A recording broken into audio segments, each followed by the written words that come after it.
ẹni tí kò ní àwòrán ayẹyẹ ìgbéyàwó ẹ̀ ó ń fúnni ní àǹfààní láti rí wò. ọmọ tí kò mọ̀ tán ó ń fúnni láǹfààní àti mọ ìtàn ara rẹ̀. ẹni tó burẹ́wà ó ń fúnni láǹfààní àti sí lóòkè. ní gbogbo ọjọ́ ayẹyẹ wa má ṣe gbèrò nípa ayẹyẹ rẹ lásán. gbé ìgbésẹ̀ láti bẹ iléeṣẹ́ Amsony Record wò lórí Facebook láti mọ̀ nípa bí ayẹyẹ rẹ ṣe fẹ́ di àgbéléwò. Amsony TV látọ̀dọ̀ Amsony Record, iléeṣẹ́ tó ṣe mú yangàn láwùjọ. Amsony Record #1.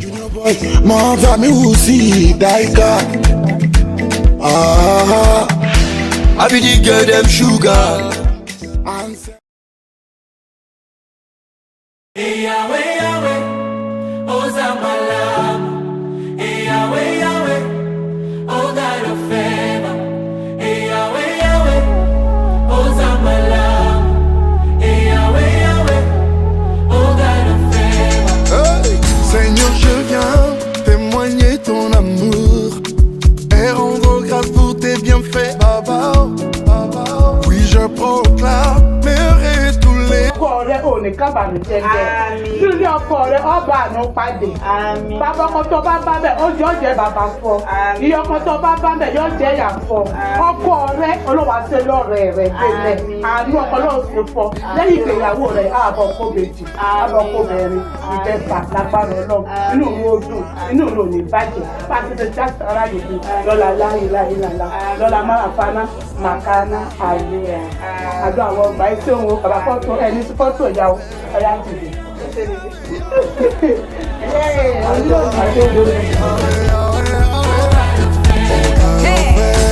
As long as I dey live, I go dey hail you need. Everything where I be, now you dey do for me. It no get as it go be, where you go let me down. I no any more regret, favor cover me. Ooh, I know. Say you no go let me follow. Ooh, now hear me. Oh, Zanangambo Nangai. Ayọ̀ mi kún náà mi dùn gbogbo ìgbà náà ni mo sì ń ṣàdúrà kan pé ìyàwó tá a fẹ́ ṣe mo kọ́kọ́ dúpẹ́ lọ́dọ̀ gbogbo àwọn èèyàn tí wọ́n dé àyìn lọ́jọ́ ni àti àwọn tí wọ́n tó máa wá kọ́lọ̀ ń jẹ́ kí wọ́n máa wá kí wọ́n délẹ̀ kí wọ́n dọ̀dọ̀ wa láyọ̀ kí wọ́n sì padà láyọ̀. àwọn obìnrin tí wọ́n ń dáná kọ́lọ̀ ń má jẹ́ kí epo gbóná àti omi gbóná kọ́dà sí wọn lá. gbogbo tá a wá fẹ́ ṣe lónìí kọ́lọ̀ mọ́ ṣe ní òpin oore kọ́lọ̀ ń kọ́ jẹ́ ọkọ ṣe ìgbéyàwó náà ní ọkọ gbó aya gbó ọkọ gbó aya gbó ni wípé kí wọ́n pẹ́ fúnra wọn kí ọmọ ìdùnnú ọmọ àlùbáríkà kó jáde láàrin wọn bàríkọ lánàbí kọ́lọ̀ ń kọ́ bá mi ṣe ìgbéyàwó náà nígbéyàwó alálùbáríkà kó ní àlùbáríkà kí wọ́n pẹ́ fúnra wọn. gbogbo fámìlì ọkọ mo dúpẹ́ lọ́dọ̀ wọn pé ọjọ́ òní ó tún sojú wọn náà kọ́lọ̀ ọlọ́jọ́ òní má jẹ́ wọn kábàámọ̀ burú ń bẹ̀ kàkí á mọ̀ káti yà sí agboolé fámìlì Abímbọ́lá láti ẹjọ́ nìkọ́lọ̀ ọjọ́ ọjà sí.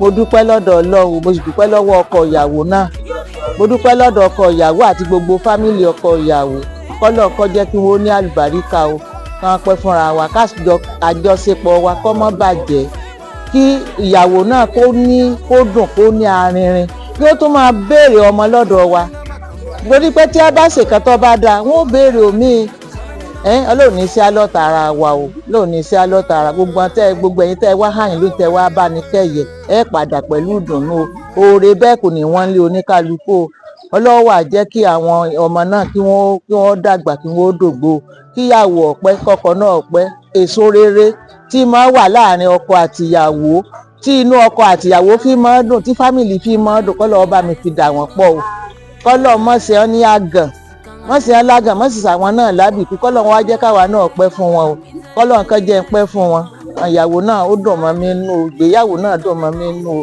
Olúwa sì wà pẹ̀lú wọn bàríkọ lánàbí àní pélé ètò yìí náà ṣe irú eléyìí náà ẹ ṣe fún ọmọ yín o ètò ẹ ṣe fún ọmọ kò ní bàjẹ́ o ọlọ́run ní ìbàjẹ́ kò ní náwó ọ̀bàjẹ́ kankan yín o ẹ wò ẹ bá ń gbà bẹ́ẹ̀ nítorí èmi ò tiẹ̀ mọ bí ó ṣe ṣe àdúrà náà bí mo ṣe mọ̀ ọ́n ṣe mọ̀ náà ni kẹ́ ẹ bá ń gbà mọ́ o kẹ́ ẹ bá ń gbà bẹ́ẹ̀ o ọlọ́run sì wà pẹ̀lú wa o ẹ̀ ní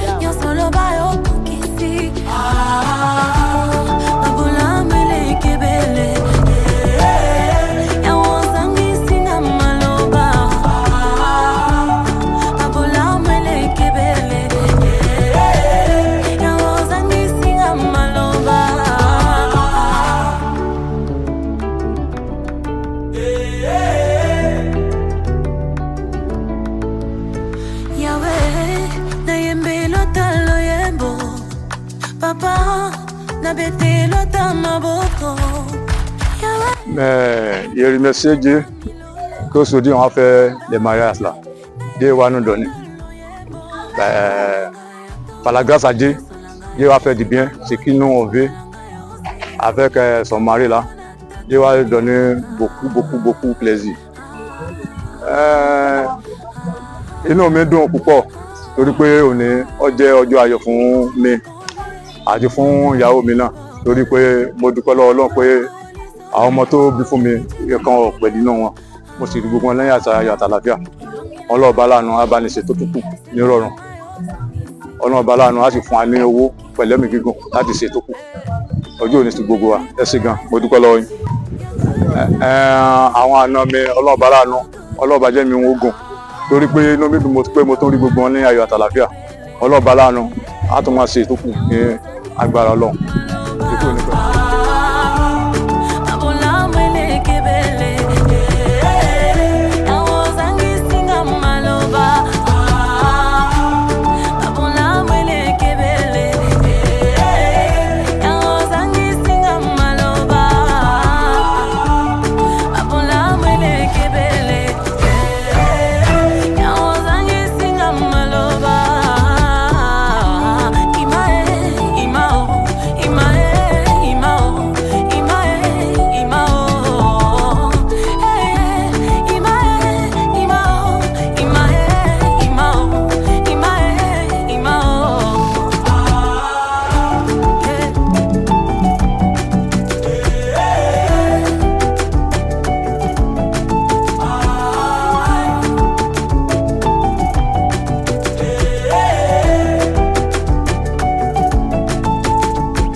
Aujourd'hui, c'est la date de ma fille, ma première fille.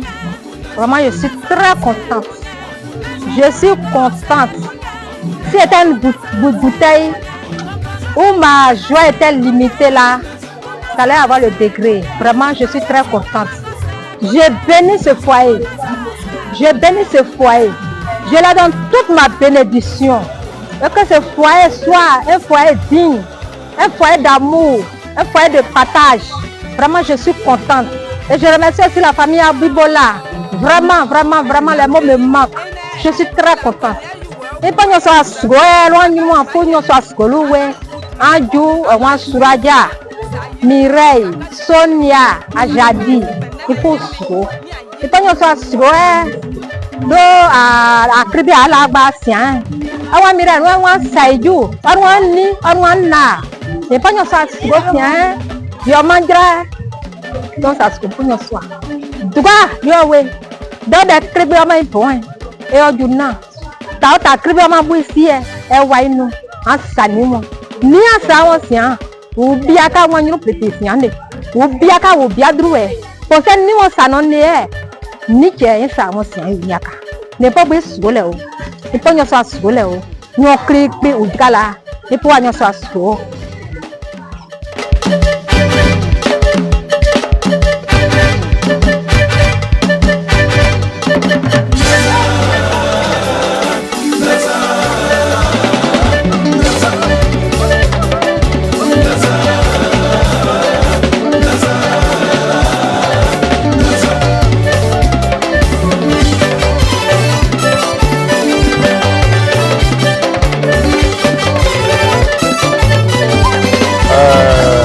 àkọ́kọ́ àti Ọlọ́run àyìn Ọlọ́run àti àlékún ìkẹ́ àti ìgẹ̀ fún aṣíwájú ẹ̀dá Ànábì Muhammad sallallahu alayhi wa sallam àkí Ọlọ́run lẹ́ẹ̀kan sí bí a bá ní kí a máa ròyìn bí inú wá ṣe dùn lénìí a lè sọ́tán ṣùgbọ́n ọba tó jẹ́ kí ọjọ́ òní kó bá ní láyé tó bá ní láàyè wa kọ́lọ́mọ́ náà ọba jẹ́ kan ọ̀rọ̀ wa èyí tí a ń ṣe lénìí kọ́lọ́mbà ní ṣe ní alálùbáríkà kéré ọbẹ̀ ọ̀pọ̀ fẹ́ ní kọ̀ọ̀kan wa inú mi dùn gan látara pé ọjọ́ òní ó di bá ní láyé vraiment comme le frère vient de demander tout à l'heure que est-ce que comment la joie ça y est dans mon cœur aujourd'hui vraiment je suis très heureux, très content parce que le juge d'aujourd'hui je suis là, je suis à la présence de la cérémonie de la dot de ma fille Suraja Abimbola et Dieu bénit le couple et Dieu bénit le mariage. Papa, je t'aime. Quand j'étais perdue, ton amour m'a revêchu. Namaki la nayo, comme a kombonanga na livre ya fi.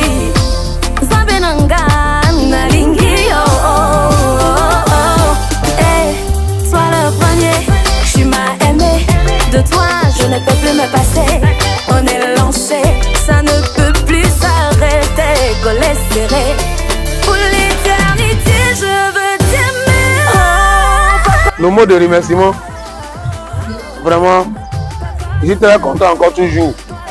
Je dis merci à tous ceux qui sont déplacés, qui étaient de la gauche, qui étaient de la droite, en longue distance. Il n'y a pas de petite distance, même des salons. De la chambre au salon, c'est une voyage. Vraiment, je leur dis merci, je tiens à leur dire merci beaucoup. Que Dieu vraiment les rende en centime. Tout ce qu'on veut, c'est de bonheur dans le mariage et longue vie. Que Dieu bénisse aussi toujours tous ceux qui nous ont assistés. Pour qu'aujourd'hui soit heureux comme ça.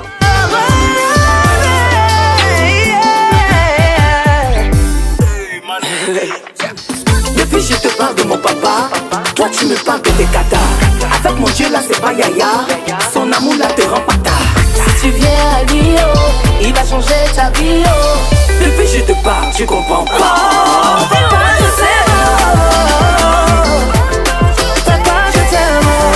Toi et moi on est collés. Papa, je t'aime. Papa, je t'aime. Papa, je t'aime. Papa, je t'aime. Toi et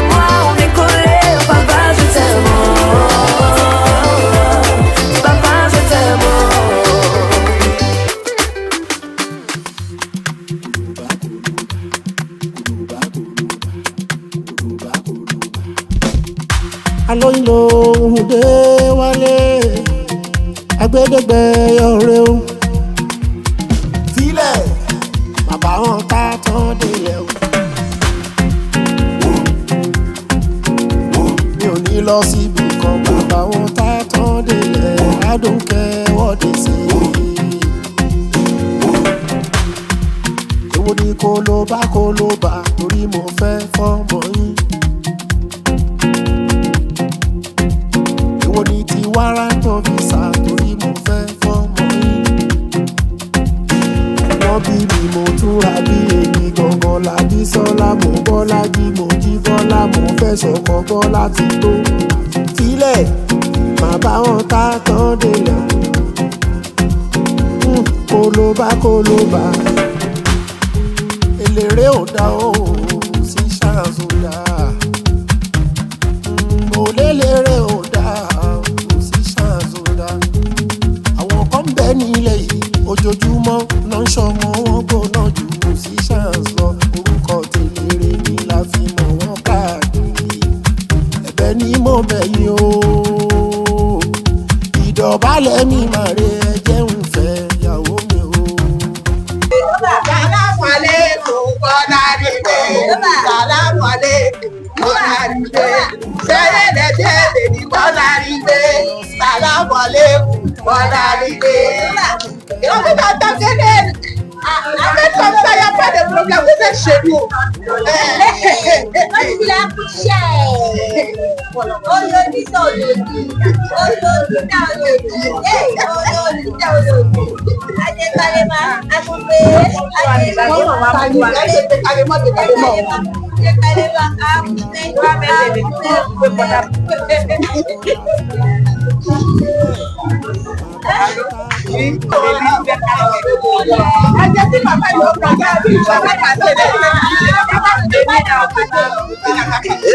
Autant lílẹ̀ lẹ̀ mọ́ máa lẹ́.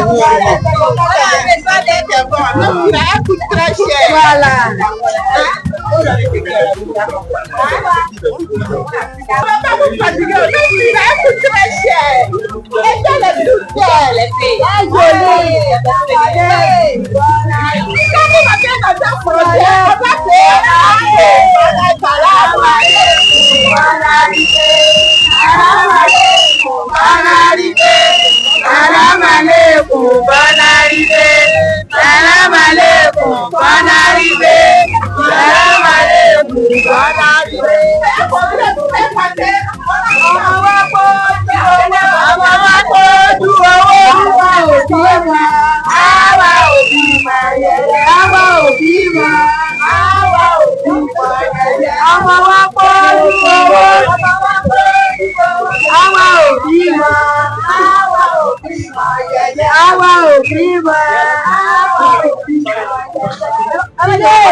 Faut passer, toi tu veux passer.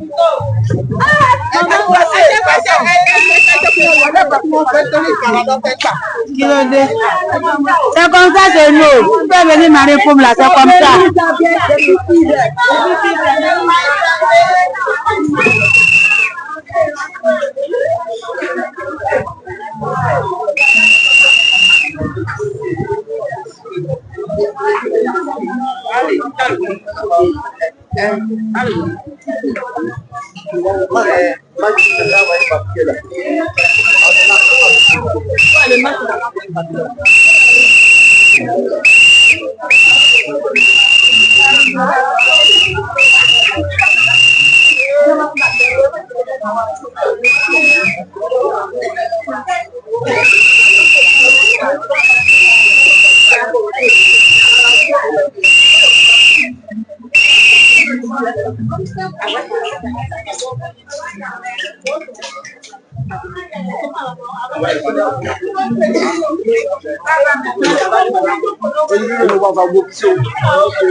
Àbí Ọlọ́run kọ́lọ́run kó forí tọ́pọ̀ sí.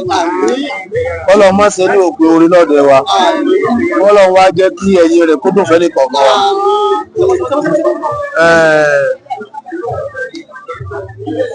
Lábẹ́ ìlànà léyìí tí ó yé wa tẹ́yìn bàbá wa fi kọ́ wa. Ẹ̀yin náà lè máa ń pa lówe wípé òun wó mọ́ kò tó ń bí ni. Òbí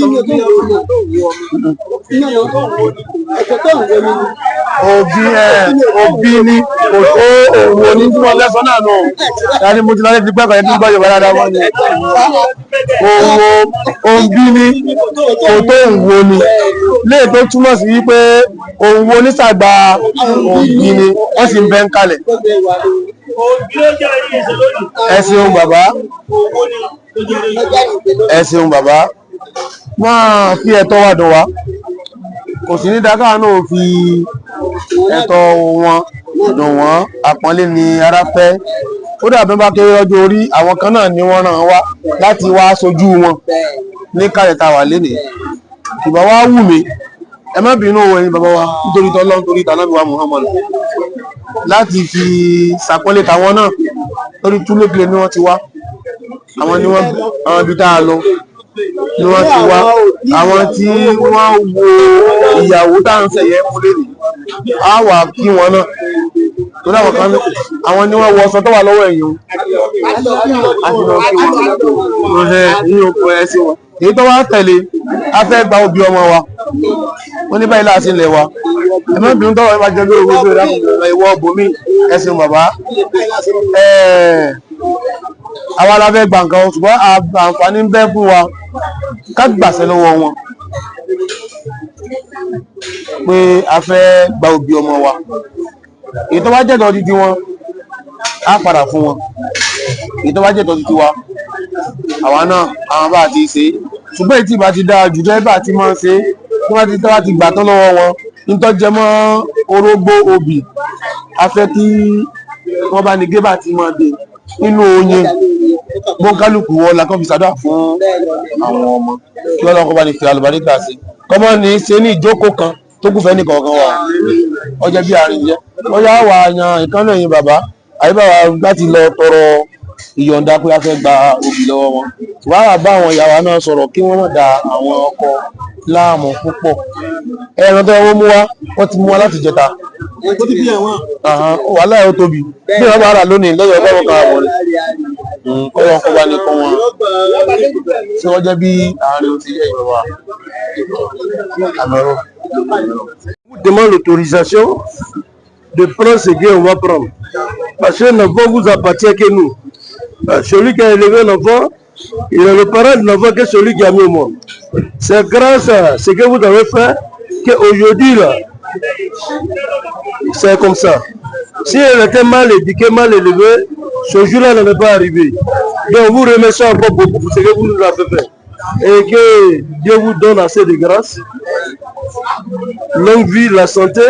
Parce que vous êtes quitté là-bas et puis arrivé ici, que Dieu vous accompagne partout. Et que Dieu bénisse tout. Donc c'est ce qu'on nous envoie. On vous demande l'autorisation de demander ce qu'on va prendre. Sans votre autorisation, on ne peut rien dire.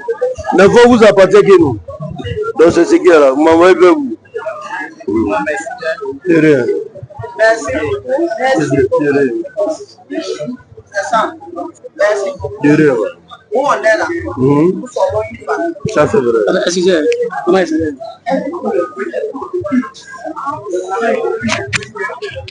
Nous formons une famille. Nous donnons c'est chez nous des cantiers. Donc pour les garçons, c'est que vous acceptez les d'accord avec vous. Parce que aussi le genou n'est pas la tête n'est pas la vie, le genou va porter le chapeau. Vous êtes le papa. C'est nous, on a élevé les enfants, mais c'est le père qui prend tout en compte. Et puis après, nous, on va s'asseoir en famille. Donc, et à les grands-parents, on est ensemble à eux. Et pour décider, on est d'accord avec eux. Merci. Que la parole soit faite. Bon, merci beaucoup. Merci. Bon, on vous demande la route. D'accord. Okay.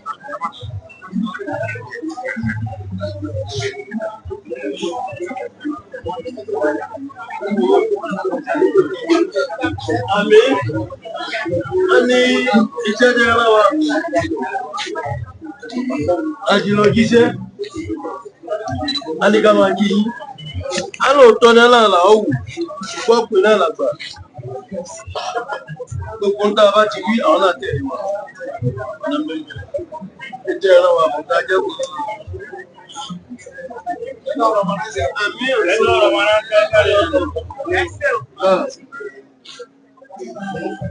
Ìgbésẹ̀ tó kúmọ̀ sí ọdún sálẹ̀ tó jẹ́ bí nínú ara àwọn àṣẹ̀kọ̀ tó àwọn àgbẹ̀gbẹ̀ tí ó fi yẹ lọ pàpá ìwádìí ọdún tó wọ́n mú kí ọ̀rọ̀ ìgbẹ̀ tí ó yà fún yẹ ẹwà àpáwà lókè tó sí lọ́mọ aláìsíwájú ọkùnrin tó tà sẹ́kù.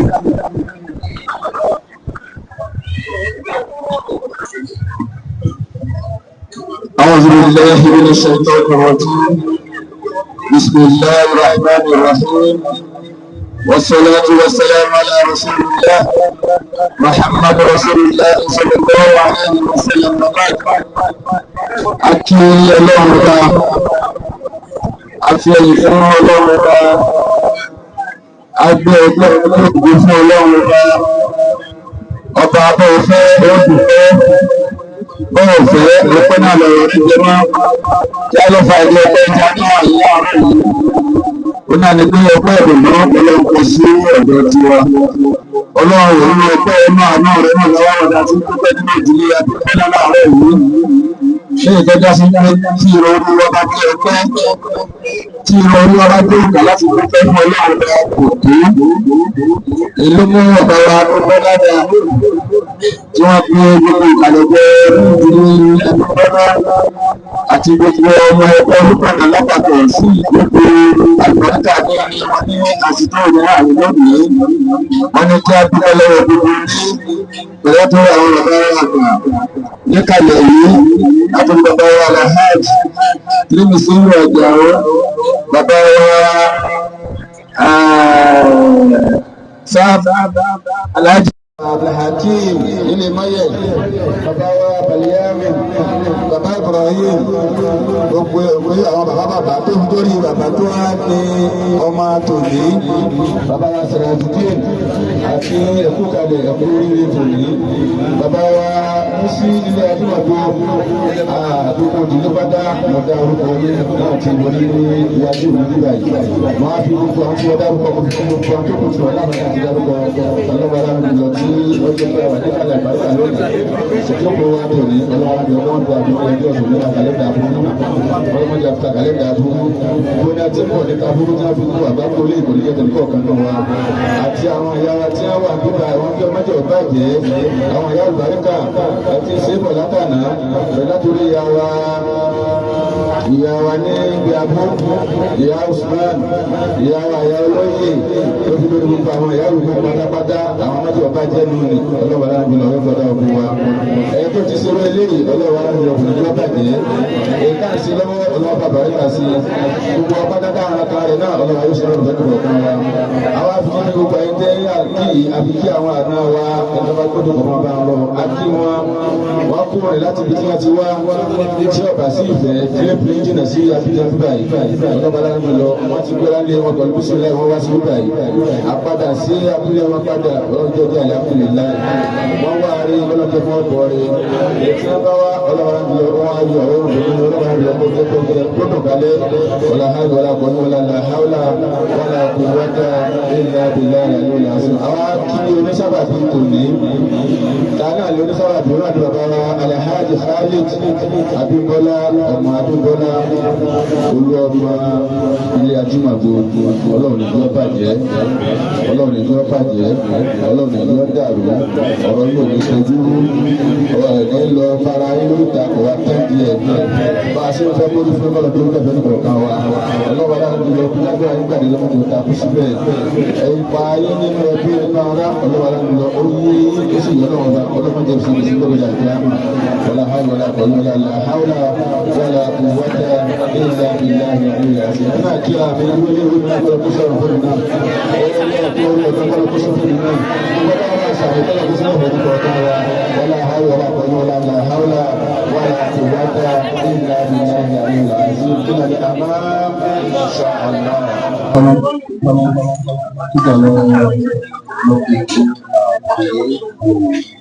la cérémonie.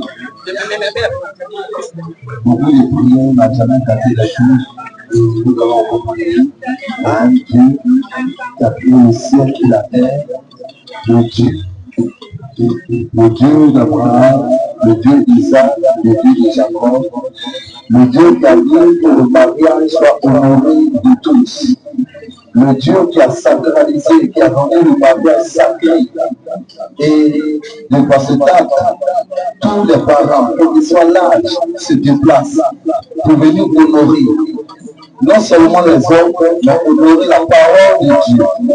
En ce moment, nous appelons la présence de notre Dieu à régner en ce lieu, afin que, par la présence de son esprit, cette cérémonie se passe bien. Cette cérémonie soit bénie.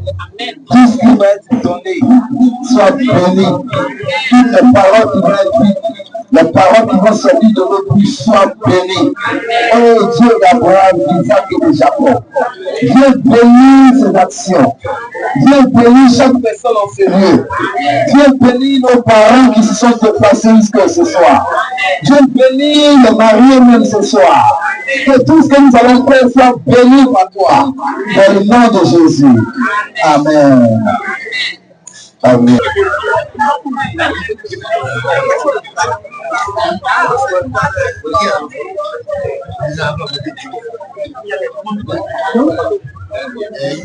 Bonjour les parents. Bonjour. Bonjour les parents. Bonjour chers frères. Soyez les bienvenus chez nous les Yoruba ici ce matin. On vous invite présents chez nous aussi. Maintenant vous êtes là. On plaît chez nous au pays Yoruba de Ramadan, on fait la tradition. Vous êtes là, on ne sait pas, vous êtes là pour quelque chose. Peut-être vous êtes là pour baptême, ou bien vous êtes venu pour voir quelqu'un, on ne sait pas.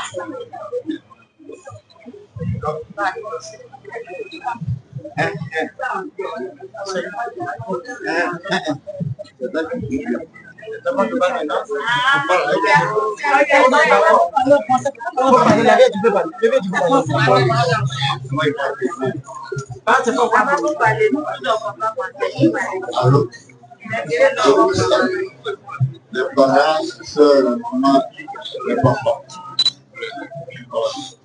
Nous, on est venus, c'est pas par tête. C'est pas sorti des péchés. Nous, on est venus ici pour chercher notre femme. C'est ça que nous avons ici.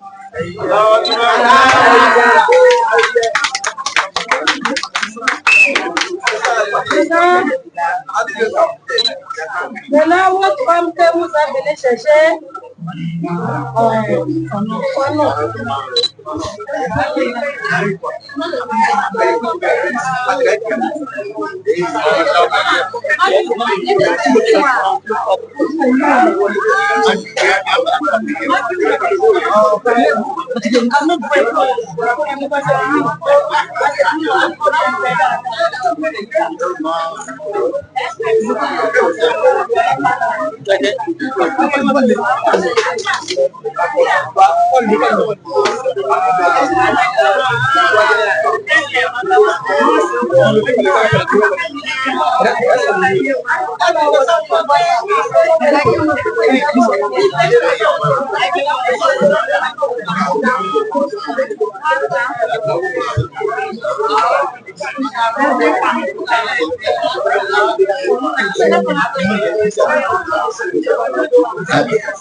Alors,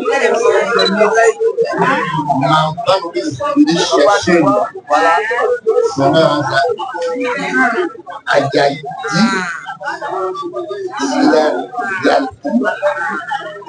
Mireille, Mia, Esther.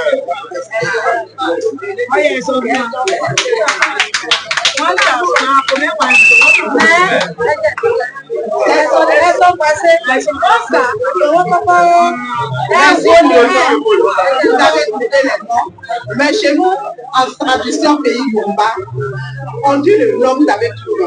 Si c'est chez nous les Yoruba, c'est là. Maintenant, on fait, c'est l'autre.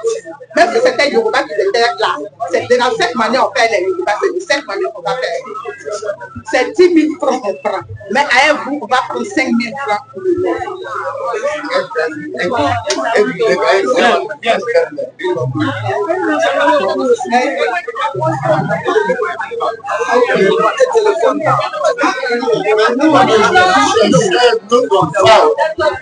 Si on dit les problèmes dans la boue, on mange. Après là-bas, on va trouver les gens. Voilà.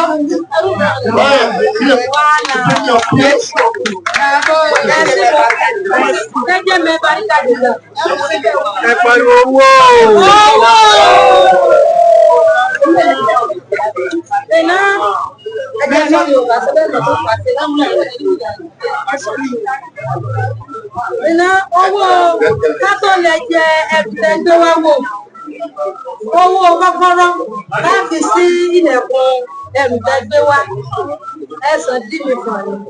Chez nous, en tradition Yoruba, avant d'ouvrir la porte de ce que vous avez envoyé, comme on dit même, les présents ici, on donne l'argent des clés pour ouvrir la porte d'abord. C'est 10 000 francs. Je vous salue. Je vais à matière de mariage dans le même jour. C'est ça qu'on appelle Kodokok. Kodokok. On a déjà ouvert la porte. C'est pour nous demander une nouvelle, pour nous demander encore, pour nous fermer la porte.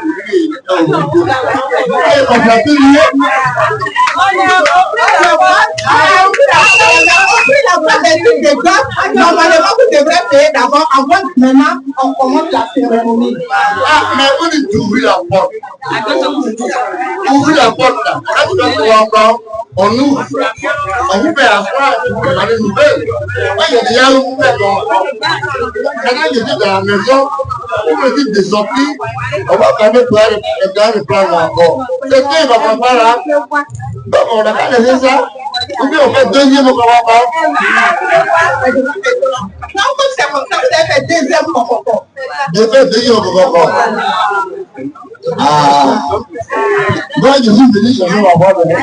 Je ne suis pas venu payer ma femme. Pour la mariée, c'est comme ça que ça se passe.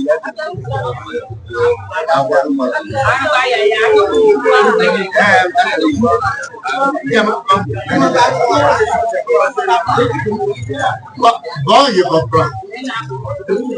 Maman, je vous demande pardon. Je me mets à genoux. Donc, c'est les femmes là qui sont plus. Il n'y a pas de femmes là. C'est compliqué.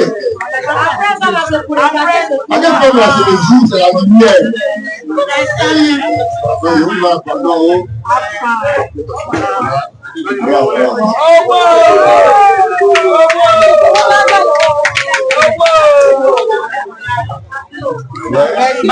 Merci beaucoup pour ce que vous avez fait aujourd'hui, que Dieu me va carrément.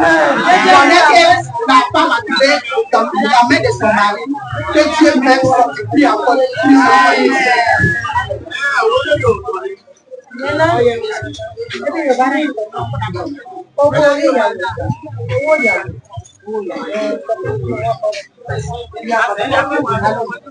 mais non, notre culture là, les papiers qu'on vous donne, la liste, vous avez ça, vous pouvez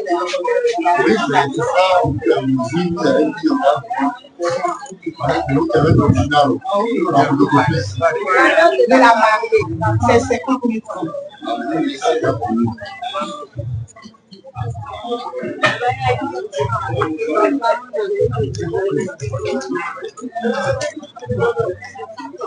Son début,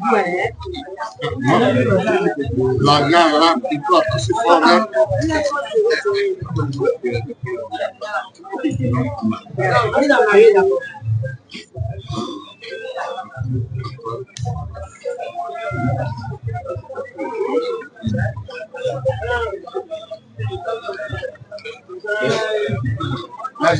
Voilà, l'argent de la mariée, les 50 000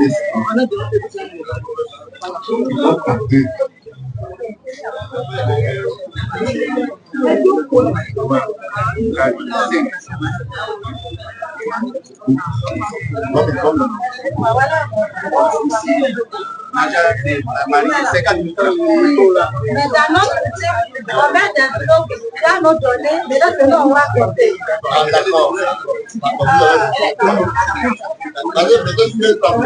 Voilà. Ma soeur de papa.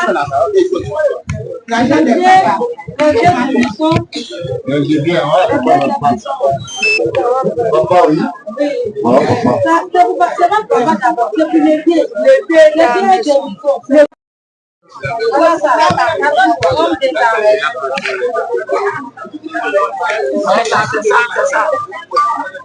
Vous êtes dans les deux enveloppes.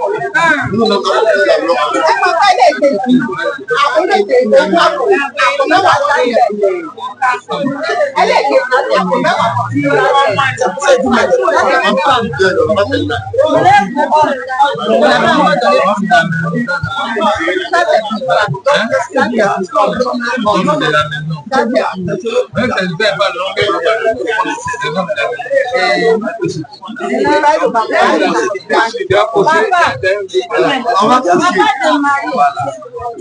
coucher de mal.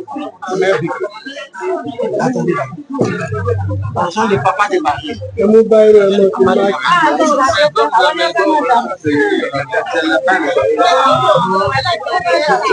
Les pas encore dans un salaire.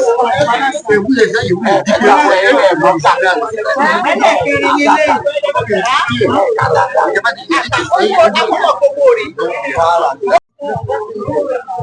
owó baálé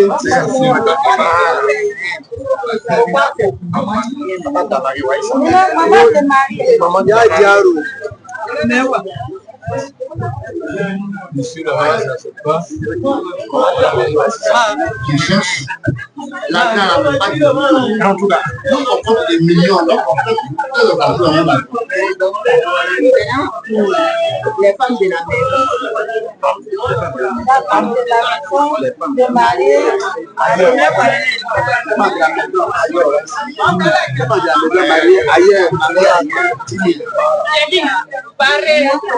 non, non, je suis à même temps.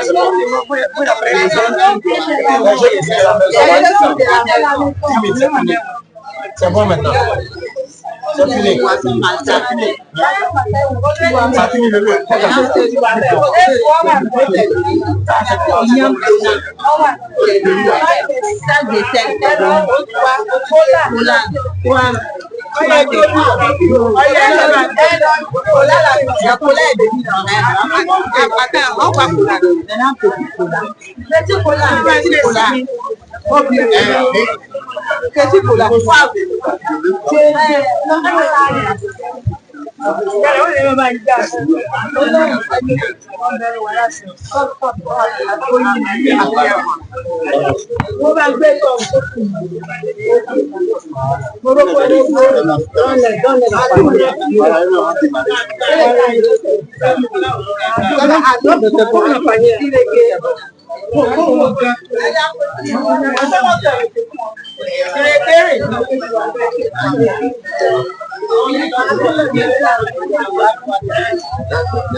C'est ok.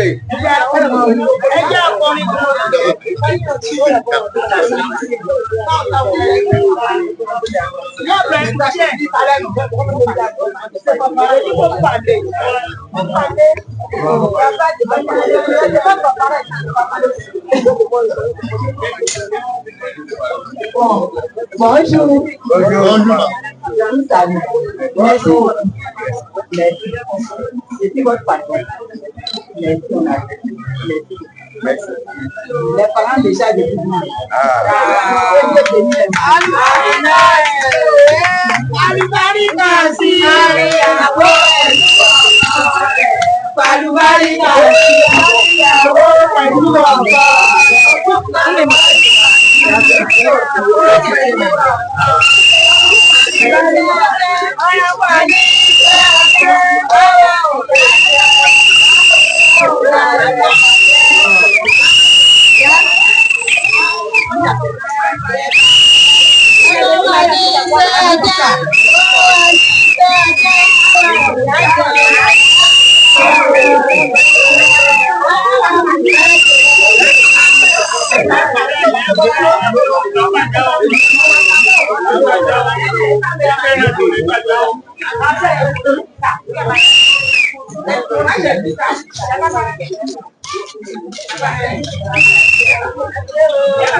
Le papa dit on n'est pas à Saint-Étienne comme ça.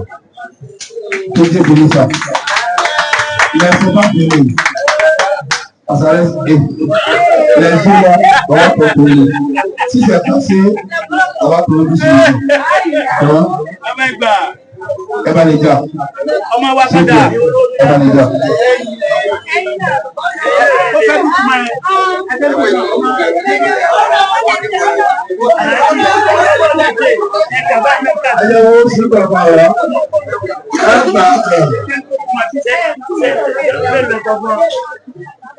Lẹ́jọ̀ ṣé ọ̀pọ̀ náà ẹjẹ́ ayé owó wọ́n kàn fún títún bẹ́rẹ̀ tí wọ́n pín àwọn adájọ́ sí ọba lójijì. Et ce qui me plaît, ils sont choisis à la fin de moi. Où ça qui est en forme. La première fois, on a dit qu'il ne va pas tomber. Ça est là. Non, tout le monde a commencé à le soir. C'est pas du tout. Bon. Vraiment. Pardon, vous le prenez, c'est la pièce, il y a un anglais dedans. On a demandé au anglais. Hollandais. Est-ce que notre dame est à la place de Hollandais?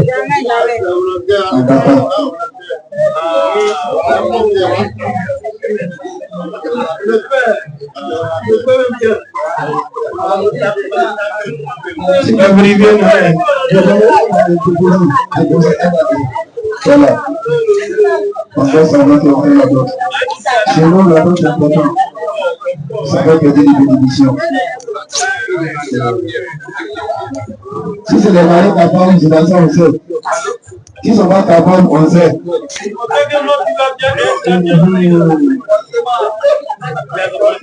D'accord. Bon, au niveau des jours là, c'est un jour dans la.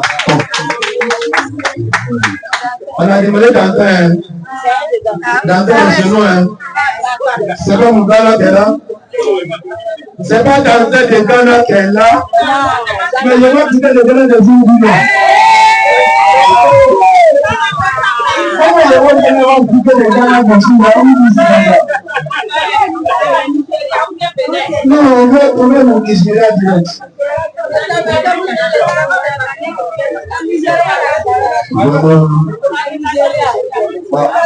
C'est au complet moment. Est-ce au complet? Non, c'est pas vas-y. Mais il y a autre chose à voir.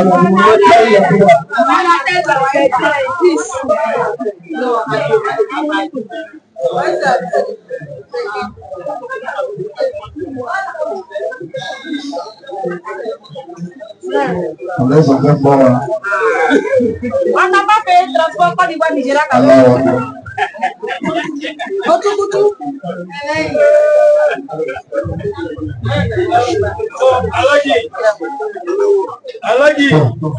Voilà.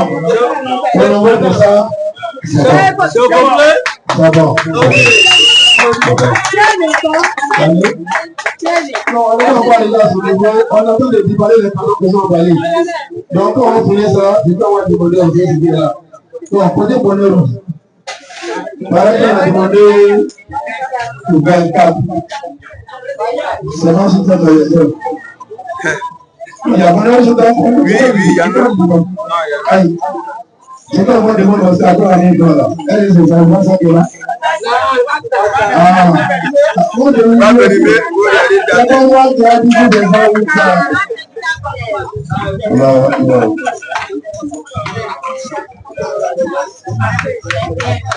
Non, pardon, vous vérifiez la date.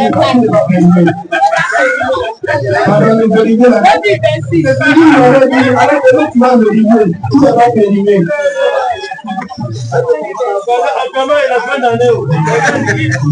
Merci beaucoup. Quand il y a acheté un enfant de Lyon, moi j'ai d'aller voir ça. Quand il y a la date de 2023, il dit vous voyez les trucs comme ça.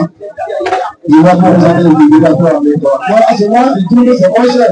Toi avec francs, car c'est pour nous. Mais nous, les gars, on s'en fout.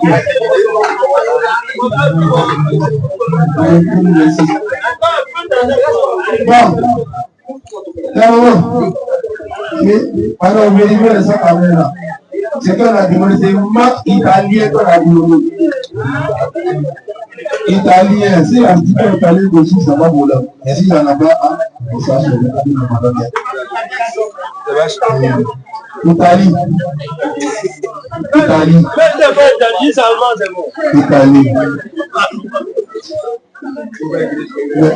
Ça, c'est pas un niveau de... Il y a les gens qui ont dit qu'ils veulent avancer la dernière. Vous voulez regarder, vous voulez regarder. C'est bon ça?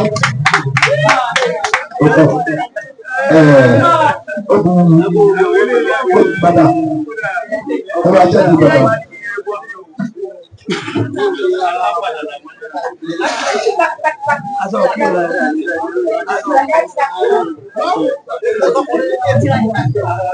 Pourquoi on dit la zone est importante, le mariage est important. Les gens les plus de bénédiction de leurs parents, parce qu'ils sont pressés par le pouvoir avoir des garçons. Mais comme ça là, il va bénéficier. Ça, c'est le mari capable. Bon, mais c'est tout ça encore. Voilà.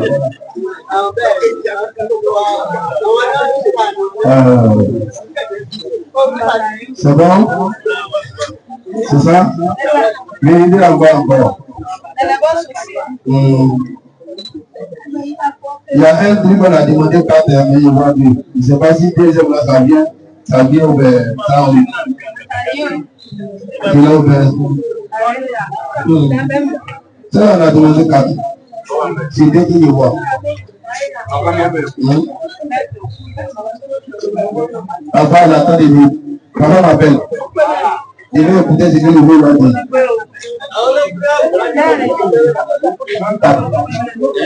On va dire. Il va dire.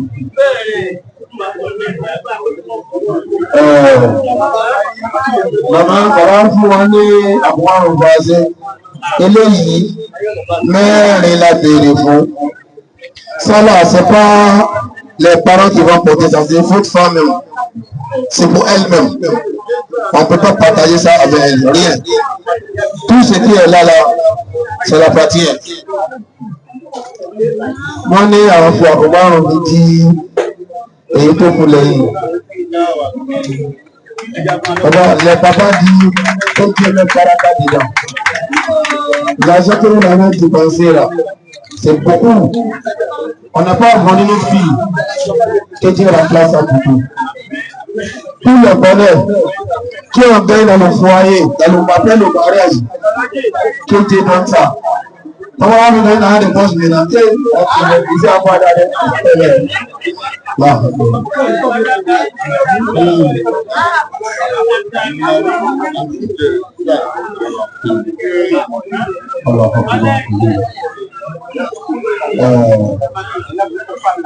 Gbogbo ẹ̀yin bàbá wa bá wa gbọ́dọ̀ tóbi.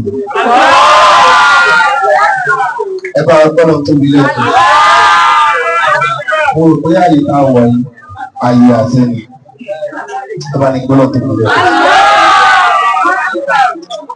On dit quand le mari est capable, il n'est pas capable, c'est dans ça on sait. Il y a des choses qu'on a demandées. C'est pas complet, ils ont remplacé ça par autre chose. Ils ont mis l'argent dessus. Mais il y a aussi qu'on a demandé, ils ont fait plus. Quand quelqu'un fait bien, nous connaissons le bienfait de ce qui ça peut faire. Les mariés à trois, ils ont fait beaucoup. On a demandé chaîne. Bracelet, voilà. Combien m'aider s'il vous plaît? Comment?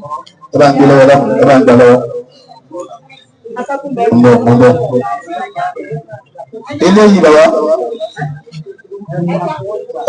on a demandé ça. Le mari a dit encore ça dessus. Sans demander. Ça dit lui-même, c'est ce qu'il y a pour sa femme. Que Dieu nous bénisse. Papa, merci encore. Il est encore. Ẹṣé àwọn ìwọ́n bí ẹṣé àdúgbò lọ́wọ́ tó ṣe borí àkọ́kọ́ mi. Ẹṣé bá bẹ̀rẹ̀ àwíyà.